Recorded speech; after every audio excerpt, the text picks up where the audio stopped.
नमस्कार, मैं दिगंबर कश्यप, न्यूरोथेरेपिस्ट। आज हम इस वीडियो में बात करेंगे IBS, इरिटेबल बॉवेल सिंड्रोम।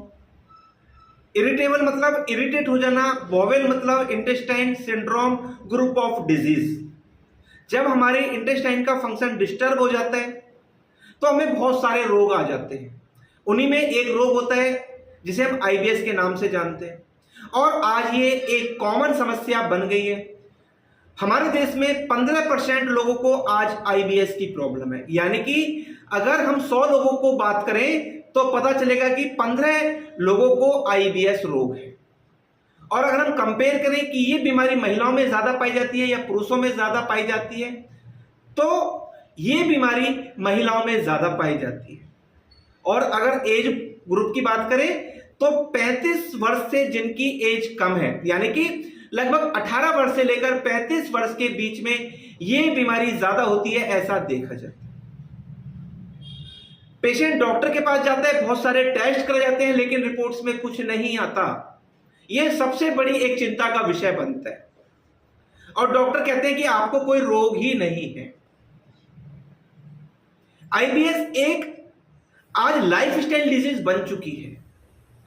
हम क्या खाते हैं, हम क्या सोचते हैं, हम किस समय पर खाते हैं, हम किस समय पर सोते हैं, हम क्या फिजिकल एक्टिविटी कुछ करते हैं, हम क्या वर्क करते हैं, हम वजन का काम ज्यादा करते हैं, तो ये एक कारण हो सकता है IBS होने का। या हम चाय कॉफी का ज्यादा सेवन करते हैं, हम अल्कोहल लेते हैं, हम स्मोकिंग ज्यादा करते हैं, हम ट्रेवलिंग में ज्यादा रहते हैं, हम डेयरी प्रोडक्ट ज्यादा लेते हैं, हम मैदा से बनी चीजों का सेवन ज्यादा करते हैं, या हम जो वर्क करते हैं, या हम जिम में जाते हैं और अपनी कैपेसिटी से ज्यादा हम वेट उठाते हैं, तो इसके कारण से इंटेस्टाइन का फंक्शन डिस्टर्ब हो जाता है और हमें IBS रोग हो जाता है। और दोस्तों, हमारे पेट का सीधा संबंध हमारे मस्तिष्क से है।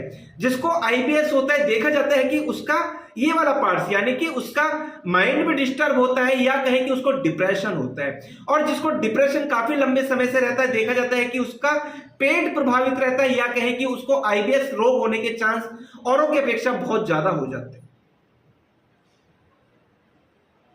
IBS मतलब डाइजेशन संबंधित प्रॉब्लम। हम जो भी खाना खाते हैं, मान लीजिए मुंह के रास्ते हमने खाना खाया और फूड पाइप से होता हुआ खाना हमारे स्मॉल इंटेस्टाइन में जाता है, स्मॉल इंटेस्टाइन से खाना हमारे लार्ज इंटेस्टाइन में जाता है, और लार्ज इंटेस्टाइन में एक मूवमेंट होती है जिसे पेरिस्टाल्टिक मूवमेंट बोलते हैं।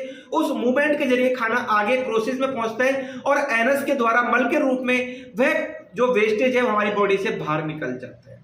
हमने जब खाना खाया, मुंह के द्वारा खाना खाया, खाना हमारे फूड पाइप से होता हुआ हमारे स्मॉल इंटेस्टाइन में जाता है, जगह जगह से उसको गुजरना पड़ता है। बहुत सारे केमिकल उसमें मिक्स होते हैं, उनका एब्जॉर्प्शन होता है, उनका डिस्ट्रीब्यूशन होता है। जो भी हम खाना खाते हैं उसमें बहुत सारे पोषक तत्व होते हैं, उसमें विटामिन होता है, उसमें मिनरल्स होता है, उसमें ग्लूकोज होता है, उसमें फाइबर होते हैं, उसमें रफेज होते हैं, और वो वेस्ट मटेरियल होता है। ये सारा हमारे डाइजेशन के दौरान हो रहा होता है।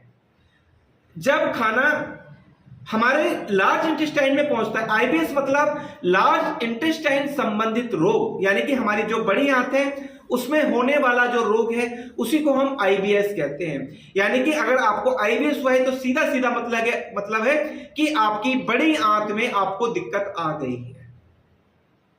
अब जो भी हमने खाना खाया उसमें बहुत सारे केमिकल्स हो जाते हैं, वो जगह जगह डिस्ट्रीब्यूट हो जाते हैं और वो हमारी लार्ज इंटेस्टाइन में पहुंचता है। लार्ज इंटेस्टाइन के अंदर जो भी खाना है उसमें से पानी एब्जॉर्ब कर लिया जाता है, या कहें कि जो पानी है हमारी बॉडी में वो इंटेस्टाइन के अंदर एब्जॉर्ब कर लिया जाता है, और जो भी वेस्ट बचता है वो आगे पहुंचा दिया जाता है। हमारी इंटेस्टाइन के अंदर एक मूवमेंट होती है जिसे हम जिगजैग बोलते हैं। जैसे आपने देखा होगा समुद्र, अगर आपने देखा होगा तो उसके अंदर ऐसी लहरें उठती हैं, वही लहरें हमारी इंटेस्टाइन के अंदर उठती हैं, जिसे हम जिगजैग जैसी मूवमेंट भी बोल देते हैं। यही मूवमेंट हमारे खाने को, हमारे वेस्ट मटेरियल को आगे पहुंचाने का प्रोसेस करती है। यानी कि मान लीजिए ये हमारी लार्ज इंटेस्टाइन है और ये इस तरीके से मूवमेंट हो रही होती है। ये मूवमेंट हुई, यहां से ये बंद हो गई और यहाँ एक संकुचन हो रहा होता है, यानी कि आगे बढ़ाने का प्रोसेस हो रहा है। ये बंद इसलिए होता है कि ये खाना जो है वो वापस ना जाए। इस प्रकार से मूवमेंट हुई, यानी कि यहां से एक संकुचन हुआ, आगे से ये गया, फिर यहां से संकुचन हुआ, ये आगे गया, फिर यहां संकुचन हुआ, ये आगे गया। इस तरीके से ये एक मूवमेंट चल रही होती है। इसी को हम पेरिस्टाल्टिक मूवमेंट बोलते हैं। जब ये पेरिस्टाल्टिक मूवमेंट फास्ट हो जाती है तो ऐसे लोगों को देखा जाता है कि डायरिया हो जाता है, यानी कि उनको जब भी मोशन होगा वो लूज होगा। और जब ये पेरिस्टाल्टिक मूवमेंट स्लो हो जाती है तो देखा जाता है कि ऐसे लोगों को कॉन्स्टिपेशन हो जाता है। कुछ लोगों को कभी फास्ट होती है, कभी स्लो होती है। तो पेशेंट कंप्लेंट करते हैं कि मुझे कभी लूज मोशन होता है, कभी मुझे कॉन्स्टिपेशन हो जाता है। इसको हम 3 कैटेगरी में काउंट करते हैं, आईबीएस ए, आईबीएस अल्टरनेट, यानी कि ऐसे व्यक्ति को कभी कॉन्स्टिपेशन हो सकता है, कभी डायरिया हो सकता है। आईबीएस सी, आईबीएस कॉन्स्टिपेशन, पेशेंट को जब भी होगा कॉन्स्टिपेशन होगा। आईबीएस डी, पेशेंट को जब भी होगा डायरिया होगा। एक वायरस होता है H pylori. H pylori virus के कारण से देखा जाता है कि आईबीएस होने का एक बहुत बड़ा कारण बनता है। इसके बहुत सारे कारण मैंने आपको बताए।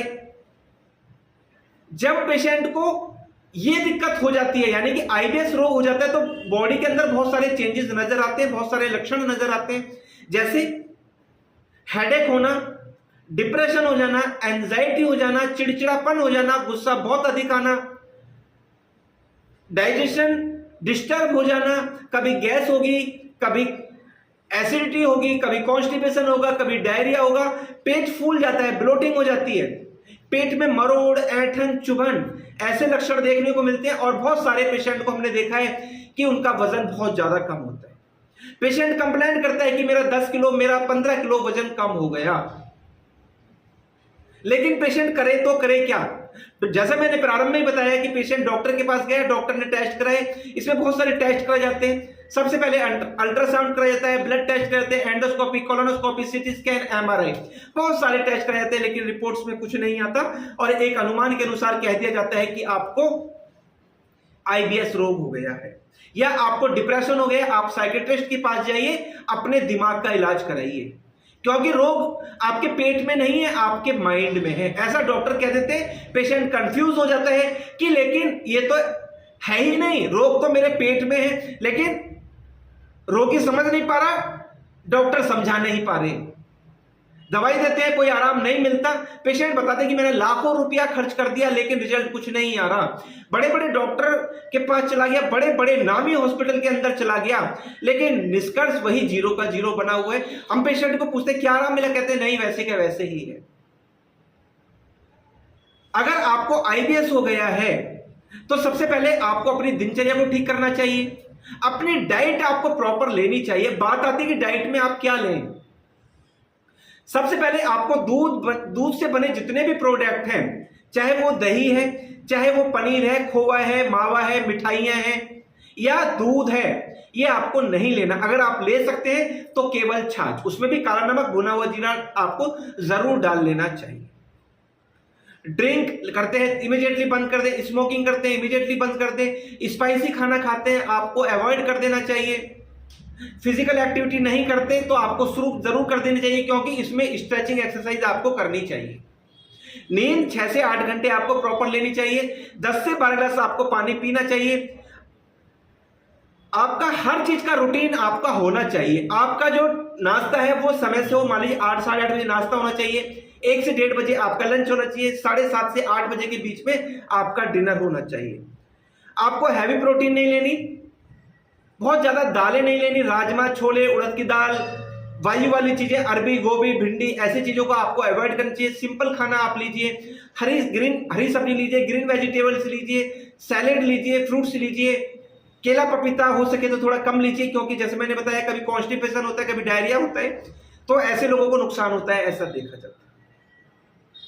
आप इन सब चीजों को फॉलो कीजिए, निश्चित ही आपकी आईबीएस की प्रॉब्लम हमेशा के लिए ठीक हो जाएगी। फिर भी कोई दिक्कत रहती है, आप बिना समय गवाए हमसे संपर्क करें, हमारे क्लिनिक पर विजिट करें और आपकी समस्या हमेशा के लिए ठीक हो जाने वाली है।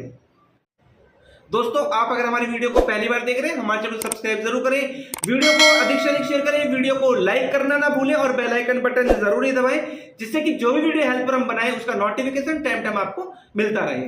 धन्यवाद।